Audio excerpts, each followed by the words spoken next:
या रब्बी सल्ली व सल्लिम दाइमन अबदन अला हबीबिका खैरिल खल्क़ि कुल्लिहिम।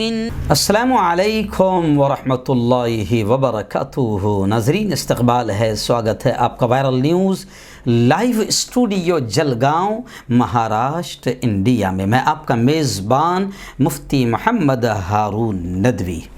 आइए प्राइम न्यूज़ में आज बात कर लेते हैं उस बाबा की जो एक वक्त अपने आप को बचाने के लिए औरतों की शलवार और औरतों का ड्रेस और औरतों का लिबास पहनकर भागा था दिल्ली के मशहूर रामलीला मैदान से। तो उस वक़्त मुझे याद है कि आज़म खान साहब ने बिल्कुल खुलकर ये कहा था कि जिस तरीके से रामदेव भागा है और रामदेव जिस तरीके से रामलीला मैदान से सलवार और औरतों का कमीज़ और औरतों का लिबास पहनकर भागा है, तो आज़म खान का एक बड़ा जुमला वायरल हुआ था, वीडियो वायरल हुई थी कि रामदेव आज दुनिया के हिजड़े तेरे नाम से शर्मिंदा है।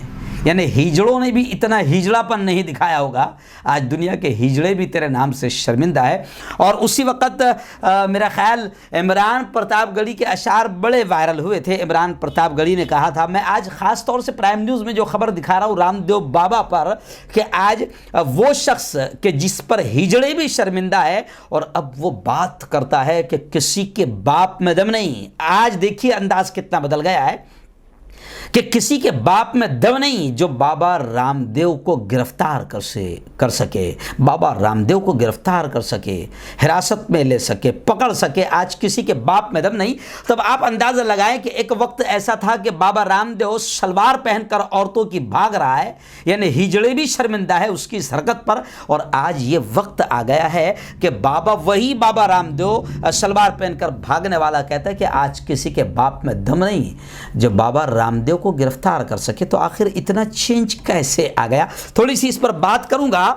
तो मैं आपको बता दूं कि जब ये सलवार पहनकर भागा था उस वक्त इमरान प्रतापगढ़ी ने अशार पढ़े थे जो काफ़ी पूरी दुनिया में मशहूर हुए थे। उसने कहा था, जो नफरत के सबब उठी थी वो ललकार किसकी थी, जो नफरत के सबब उठी थी वो ललकार किसकी थी, हमारे खून की प्यासी थी वो तलवार किसकी थी, हमारे खून की प्यासी थी वो तलवार किसकी थी, हमारी गर्दनें मत काटिए बस ये बता दीजिए,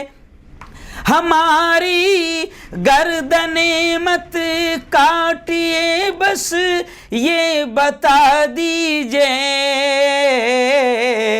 जिसे तुम पहन कर भागे थे वो शलवार किसकी थी। तो जी हाँ, रामलीला मैदान से सलवार पहनकर भागने वाला आज बाबा अब इतना दम खम उसमें आ गया है कि वो कहता है कि किसी के बाप में दम नहीं जो बाबा रामदेव को गिरफ्तार कर सके।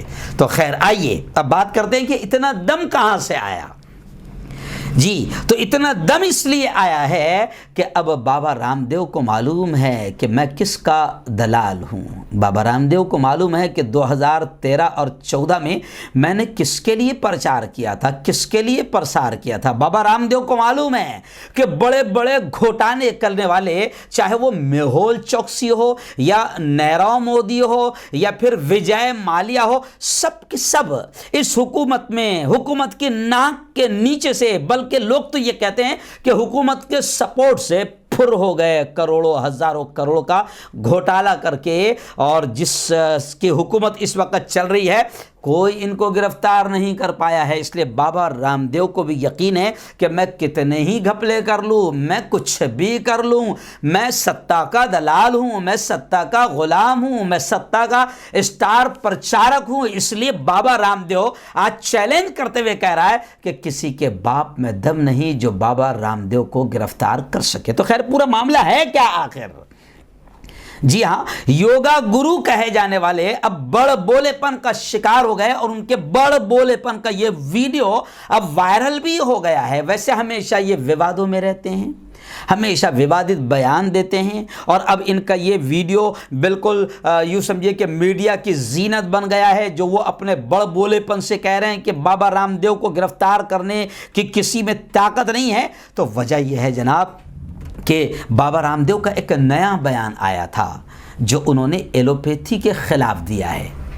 और कोरोना की महामारी है, लाशों के अंबार लग रहे हैं, लाशों के ढेर लग रहे हैं, गंगा मैया में लाशें तैर रही है। और ऐसे वक्त में जब लोग मर रहे हैं और एलोपैथी ने बहुत हद तक, बड़ी हद तक इंसानों को बचाने का काम किया है। रेमडेसिविर इंजेक्शन जो है वो बाबा रामदेव का नहीं है, वेंटिलेटर पर जिस पर लोगों की जानें बच रही है वो बाबा रामदेव का नहीं है। ऐसे ही ऑक्सीजन जिसकी वजह से लोगों की जानें बच रही है वो बाबा रामदेव और पतंजलि का नहीं है। लेकिन बाबा रामदेव, अब इसे लोग कह रहे हैं, मैंने गुज़िश्ता कल बाबा बाबा कहा, आज भी बाबा बाबा कह रहा हूं, तो कई हिंदू भाइयों ने भी कमेंट करके कहा कि मुफ्ती साहब इसको बाबा कहकर प्लीज प्लीज प्लीज बाबा लफ्ज को बदनाम मत करो। ये ढोंगी है, ये व्यापारी है, ये बिजनेसमैन है, ये ताजिर है, ये कारोबारी है। इसलिए कई न्यूज चैनल वाले भी अभी से बाबा नहीं कहते, कारोबारी रामदेव, बिजनेसमैन रामदेव, व्यापारी रामदेव। ये इतना बड़ा व्यापारी है